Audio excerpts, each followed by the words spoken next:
Hi, welcome back to my OnlyFans. Today we got a Land Rover Defender, 2024 model year, 110 four-door wagon. It's got a mild hybrid inline six twin turbo engine. I think it's a twin turbo engine, making 395 horsepower and over 400 pound-feet of torque. It's not a new trim line. The country thing, it's not a trim line. It's really just a whole bunch of options put together. I can't really explain it because none of the press materials say exactly what it is. I know the second color roof and the back door and the white wheels are independent options, as are the all-terrain tires. So I don't really quite know what's going on with this whole country thing. The wheels are actually 20-inch aluminum. They're sort of a look-alike, like the base model 18-inch steel wheels that were hugely popular, but they didn't fit on any other model than the base four-cylinder model because they wouldn't clear, interestingly, the rear calipers, not the front, because the rears have some kind of a weird emergency brake setup where the overall diameter of the rear brake rotor and caliper is bigger than the front. Goodyear Wrangler all-terrain tires, always a solid choice, but I would still prefer slightly smaller wheels.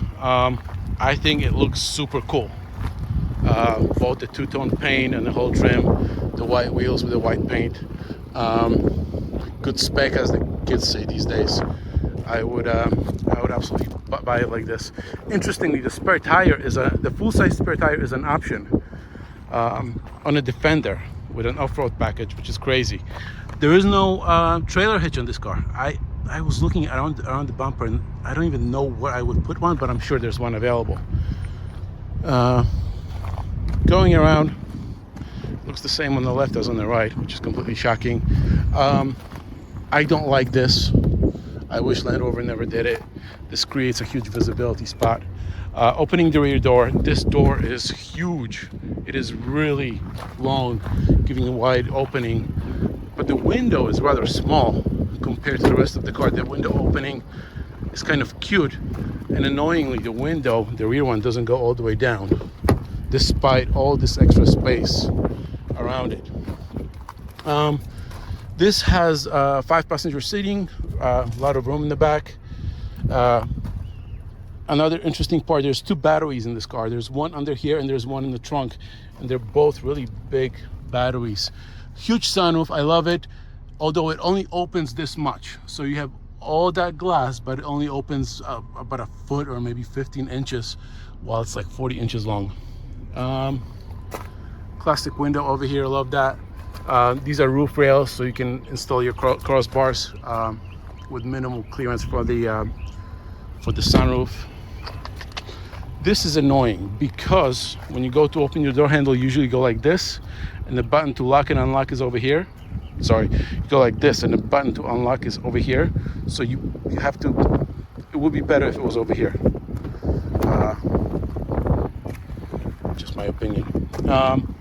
Extremely utilitarian interior. Under the rubber floor mats is a rubber floor. Solid vinyl seats, not vinyl, leather. I'm sorry, it's been a long day. Good quality.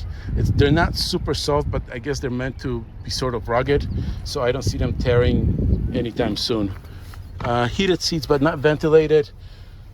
The dash is something nice because all the other cars of this, class have these ridiculous screens, or like one big giant curvy screen now, and this has none of that shit. It's got gauge cluster, it's got separate infotainment system. This is nice. The only thing I don't like about this setup is the shifter gets in the way when you're sitting in the driver's seat, both visually and obstructs your buttons. I don't like this downhill assist button over here. I pressed it once and the car started just slowing down on me. And the volume knob is over here, kind of far away from the driver's seat, but there's a second volume knob, this rotary thing here on the steering wheel, so it's not that big of a deal. Huge center console, a lot of space over here, wireless charger, wireless CarPlay that works really well. I'm actually surprised how well it works. Rear view mirror, it's got one of those camera jobs in it. And the interior is great. What's really cool is you have this old school Land Rover sitting position where you feel like you're on top of the world, with a hood down below you, and you get this big windshield. The side windows could be bigger with the lower belt line, but I'm not complaining. I really like this. What I don't like is when I'm sitting over here and my arm is over here, my elbow keeps hitting this, the seatbelt enclosure thing. Well, whatever. I can live with it, Drives great. I really love the interior. I like robust objects, so this has definitely a very industrial feel to it. So, some people will complain, ooh, hard plastic surfaces, blah, blah, blah. Who gives a shit? It's meant to be a utility vehicle, and that's what you should use it as. Going back into the trunk, behind the optional spare tire, is a pretty big cargo area. The seats obviously fold. Land Rover gives you some options over here for extra accessories, like an air compressor, which this vehicle obviously does not have. It has air suspension, and this is nice. You can lower. Why it's not lowering, I don't know, but you can lower the suspension to ease your cargo loading duties.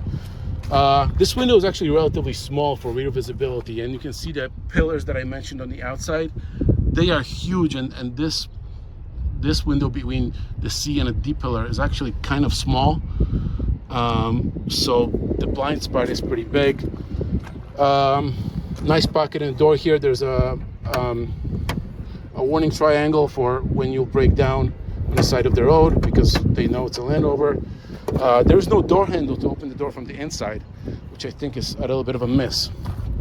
Under here, come on, you have more storage, jack, and under this, which I don't know if I can show you right now, is a whole lot of electronics, and the second battery over here. Dude, I'm an electrical engineer, and I don't know what the hell this is, but I'm sure it's well designed and well built. Actually, let's talk about this.